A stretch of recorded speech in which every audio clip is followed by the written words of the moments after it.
Chhattisgarh high court ने एक आदिवासी दंपति के तलाक के मामले में वकील से ही पूछा है कि आखिर उनके आदिवासी मुवक्किल को किस तरह तलाक दिया जा सकता है। पत्नी की ओर से कथित प्रताड़ना के बाद तलाक का यह मामला हाईकोर्ट तक पहुंचा था, लेकिन राज्य की शीर्ष अदालत ने याचिकाकर्ता के वकील से कहा कि आदिवासियों में तलाक के क्या तौर तरीके हैं, इस बारे में अदालत को बताएं। याचिकाकर्ता के वकील जयदीप सिंह यादव ने बीबीसी से कहा, आदिवासी समाज में हिंदू विवाह अधिनियम लागू नहीं होता, इसी तरह इस समाज पर विशेष विवाह अधिनियम भी लागू नहीं होता। ऐसे में तलाक के लिए भी इन कानूनों का सहारा नहीं लिया जा सकता। अदालत ने हमें आदिवासी समाज में प्रचलित तलाक की प्रथाओं के बारे में जानकारी देने के लिए निर्देशित किया है। अदालत के निर्देश के बाद छत्तीसगढ़ में समान नागरिक संहिता और सरना कोड जैसे मुद्दे पर बहस शुरू हो गई है। सर्व आदिवासी समाज के नेता और पूर्व केंद्रीय मंत्री अरविंद नेताम ने कहा कि विवाह, बहुविवाह, तलाक, दत्तक, भरण पोषण, उत्तराधिकार जैसे तमाम कानून आदिवासियों पर लागू नहीं होते। आदिवासी समाज की लगभग सभी परंपराएं और रीति रिवाज प्रथागत या रूढ़ियों यानी कस्टमरी लॉ से संचालित होती हैं। यह रूढ़ियाँ ही उसकी विशिष्ट पहचान है। यही विशिष्टता उसे दूसरी तमाम जातियों, समुदायों और धर्मों से अलग करती हैं। छत्तीसगढ़ में कुल 31% के आसपास आदिवासी जनसंख्या है और राज्य के 146 विकास खंडों में से 85 आदिवासी विकास खंड हैं।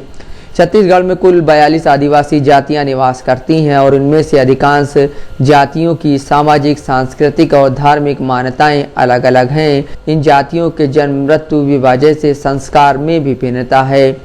छत्तीसगढ़ हाईकोर्ट में जो ताज़ा मामला पहुंचा वह कोरबा जिले का है। भारिया आदिवासी समाज की विवाहिता ने पति पर प्रताड़ना का आरोप लगाते हुए पहले जिले के परिवार न्यायालय में याचिका दायर की थी, लेकिन वहां से मामला खारिज हो गया। इसके बाद उन्होंने छत्तीसगढ़ हाईकोर्ट का रुख किया। हाईकोर्ट ने इस पर याचिकाकर्ता के वकील से जानना चाहा कि आदिवासियों में तलाक की क्या परंपरा है।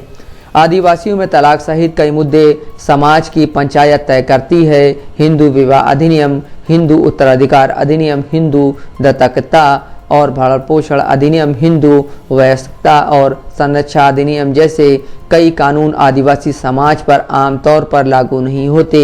कोई आदिवासी परिवार किन मान्यताओं में भरोसा रखता है, उसके अनुसार अदालत को फैसला लेना होगा।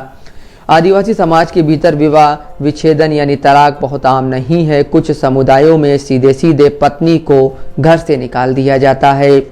वहीं दूसरे विवाह की इच्छा रखने वाला व्यक्ति पहली पत्नी को एक तयशुदा रकम देकर विवाह कर सकता है।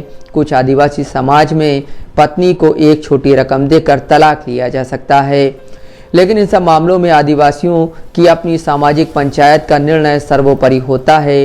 हालांकि अधिकांश आदिवासी समाजों में कहने के लिए परिवार की व्यवस्था मात्र सत्तात्मक है, लेकिन पंचायत के फैसले आमतौर पर पुरुष प्रधान समाज ही तय करता है और अधिकांश मामलों में महिलाएं हाशिए पर होती हैं। यहाँ तक कि पिता या पति की संपत्ति में अधिकार से भी महिलाओं को वंचित ही रखा जाता है। फिलहाल इस मामले में सबको हाईकोर्ट के फैसले का इंतजार है, जो आदिवासियों के सामाजिक, सांस्कृतिक और रूढ़ियों से जुड़े विमर्श को नए सिरे से परिभाषित कर सकता है। Bureau report, Dastak live news.